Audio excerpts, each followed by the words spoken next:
उत्तर प्रदेश के विधानसभा चुनाव से पहले हिंदू मुस्लिम का खेल हुआ शुरू। दिन दहाड़े देश की राजधानी दिल्ली में लगे मुसलमानों के खिलाफ नारे। मोदी सरकार के राज में मुसलमानों को काटने की दी धमकी। भड़काऊ नारों को लेकर दिल्ली पुलिस बनी तमाशाहीन, जानकर भी रही अनजान। अमेरिका तक पहुंचा भड़काऊ जहरीला वीडियो, खड़ा हुआ भारी बवाल। खबर में आगे बढ़ने से पहले लाइक कीजिए इस वीडियो को, चैनल को सब्सक्राइब करने के बाद घंटी बजाना बिल्कुल ना भूलें। दरअसल उत्तर प्रदेश में विधानसभा चुनाव आने वाले हैं, लेकिन विधानसभा चुनाव से पहले हिंदू मुस्लिम का खेल शुरू हो चुका है। और आप इस बात को अच्छे तरीके से जानते हैं कि हिंदू मुस्लिम की राजनीति में सबसे ज्यादा फायदा किसे पहुंचता है। लेकिन इसी बीच देश की राजधानी नई दिल्ली में कुछ गुंडों द्वारा भड़काऊ नारे लगाए जाते हैं। नारे लगाते हुए गुंडों द्वारा कहा जाता है कि भारत में रहना होगा तो मुसलमानों को जय श्री राम कहना होगा। यहाँ तक कि ये भी कहा जाता है कि मुसलमान जब काटे जाएंगे तो राम राम चिल्लाएंगे। और दोस्तों, हैरत की बात यह है कि भड़काऊ नारे कहीं और नहीं लगाए जाते हैं, बल्कि देश की संसद के बाहर लगाए जाते हैं। लेकिन अब आप इस वीडियो को देखिए कि किस तरीके से भारत देश में जहर घोला जा रहा है। देश में चुनावों से पहले दंगे का प्लान बनाया जा रहा है। जय श्री राम कहना होगा, काटे जाएंगे, राम राम चिल्लाएंगे, काटे जाएंगे, राम राम चिल्लाएंगे, काटे जाएंगे, राम राम चिल्लाएंगे। हिंदुस्तान में रहना होगा, जय श्री राम कहना होगा, हिंदुस्तान में रहना होगा, जय श्री राम कहना होगा, हिंदुस्तान में रहना होगा, जय श्री राम कहना होगा, हिंदुस्तान में रहना होगा। जय श्री राम कहना होगा। बंद करो, व्यापार बंद करो, बंद करो, बंद करो, बंद करो, बंद करो, बंद करो, बंद करो, बंद करो, बंद करो,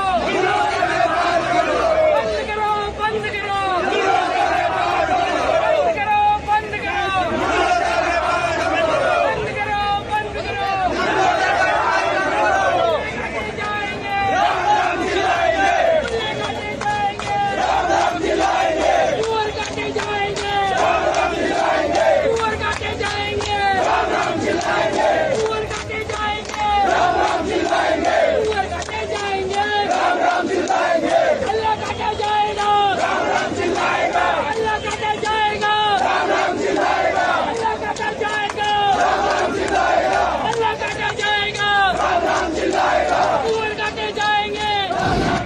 तो दोस्तों, आप देख सकते हैं कि किस तरीके से मुसलमानों को काटने की धमकी दी जा रही है। जो लोग भड़काऊ नारे लगा रहे हैं, काटने की धमकी दे रहे हैं, उनके चेहरे साफ साफ पहचाने जा सकती हैं। लेकिन दिल्ली की पुलिस चेहरे देखने के बाद भी अज्ञात लोगों के खिलाफ कार्रवाई करती है, उनके खिलाफ FIR दर्ज करती है। इसके अलावा दिल्ली के मुख्यमंत्री अरविंद केजरीवाल भी इस मामले को लेकर अपनी जुबान नहीं खोलते हैं। और दोस्तों, ये वही अरविंद केजरीवाल है जिसने तबलीग की जमात पर FIR दर्ज करने को कहा था। लेकिन अब जब मुसलमानों के खिलाफ नारे लगाए जा रहे हैं, मुसलमानों को सरेआम धमकी दी जा रही है, तो अरविंद केजरीवाल ने भी अपनी चुप्पी साध ली है। यहाँ तक कि ये जहरीला वीडियो जिसमें मुसलमानों के खिलाफ नारे लगाए जा रहे हैं, ये वीडियो दुनिया के कई देशों में पहुंच चुका है। अमेरिका में भी पहुंच गया है। अमेरिका इन गुंडों की वजह से ही भारत देश की थू-थू हो रही है। अमेरिका में भारत देश को बदनाम किया जा रहा है। इंडियन अमेरिकन मुस्लिम काउंसिल ने इस वीडियो को लेकर कहा है कि भारत की राजधानी दिल्ली में सरेआम मुसलमानों के खिलाफ जहर उगला जा रहा है, मुसलमानों को काटने की धमकी दी जा रही है। अमेरिकी काउंसिल का ये बयान भारत सरकार के लिए कड़ा तमाचा है, क्योंकि इन गुंडों की वजह से अमेरिका जैसे देश भी भारत पर उंगली उठा रहे हैं। भारत देश की बदनामी हो रही है।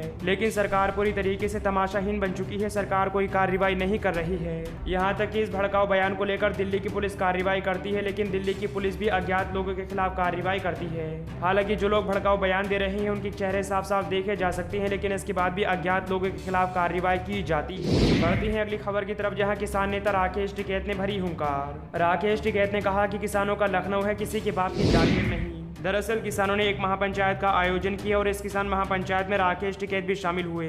और इस महापंचायत में पिछले साल बनाए गए कृषि कानून को रद्द करने की मांग की गई। और इस महापंचायत में सरकार के खिलाफ मोर्चा खोला जाता है। सरकार से कहा जाता है कि सरकार को हमारी मांगों को पूरा करना चाहिए। इसके साथ साथ भारतीय किसान यूनियन के नेता और प्रवक्ता राकेश टिकैत भी इस महापंचायत में हुंकार भरते हैं। भारतीय किसान यूनियन के नेता राकेश टिकैत योगी सरकार को कड़ी चेतावनी देते हुए कहते हैं कि किसानों का लखनऊ है, लखनऊ किसी के बाप की जागीर नहीं है।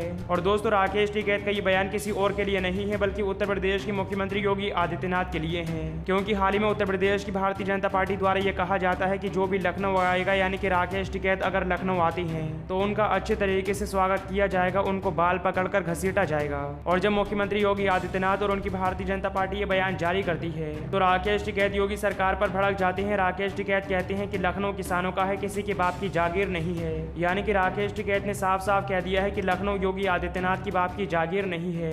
और जब से राकेश टिकैत ने बयान जारी किया है तब से भारतीय जनता पार्टी में भारी बवाल मचा हुआ है। और ऐसे में देखा जाए तो किसानों को आंदोलन करते करते 8 महीने होने वाले हैं, लेकिन इसके बाद भी योगी आदित्यनाथ सरकार से लेकर केंद्र की मोदी सरकार किसानों से बातचीत नहीं की जा रही है और न ही किसानों की मांगों को पूरा किया जा रहा है। इसी वजह से देश के किसान सड़कों पर बैठकर मोदी सरकार के कृषि कानून का विरोध कर रहे हैं। मोदी सरकार से मांग कर रहे हैं कि कृषि कानून को वापस लिया जाए। बढ़ते हैं अगली खबर की तरफ, जहां यूथ कांग्रेस का ट्विटर के ऑफिस के बाहर प्रदर्शन, राहुल गांधी का अकाउंट ब्लॉक करने पर मचा भारी बवाल। दरअसल कांग्रेस के सांसद और कांग्रेस के पूर्व अध्यक्ष राहुल गांधी का ट्विटर अकाउंट ब्लॉक होने के बाद कांग्रेस पार्टी आग बबूला है। सोमवार को यूथ कांग्रेस के कार्यकर्ताओं ने दिल्ली में ट्विटर के दफ्तर के बाहर प्रदर्शन किया। यूथ कांग्रेस के अध्यक्ष श्रीनिवास की अगुवाई में प्रदर्शन किया गया और पूरी तरीके से भारतीय जनता पार्टी सरकार से लेकर ट्विटर को फटकार लगाई गई। यूथ कांग्रेस के कार्यकर्ताओं द्वारा यह कहा जाता है कि ट्विटर को भारतीय जनता पार्टी की दलाली बंद कर देनी चाहिए और ऐसे में राहुल गांधी के ट्विटर अकाउंट को बहाल करना चाहिए। दरअसल राहुल गांधी अपने ट्विटर अकाउंट के जरिए देश की जनता की आवाज को बुलंद करते हैं, मोदी सरकार के कारनामों की पोल खोलते हैं और ऐसे में इसी बीच राहुल गांधी दलित परिवार की आवाज को उठाते हुए उनकी तस्वीर को शेयर करते हैं। लेकिन राहुल गांधी के उस ट्वीट को बुरी तरीके से डिलीट कर दिया जाता है और राहुल गांधी के अकाउंट को ब्लॉक कर दिया जाता है। इसी वजह से कांग्रेस के कार्यकर्ताओं के अंदर भयंकर गुस्सा है और ट्विटर का विरोध किया जा रहा है।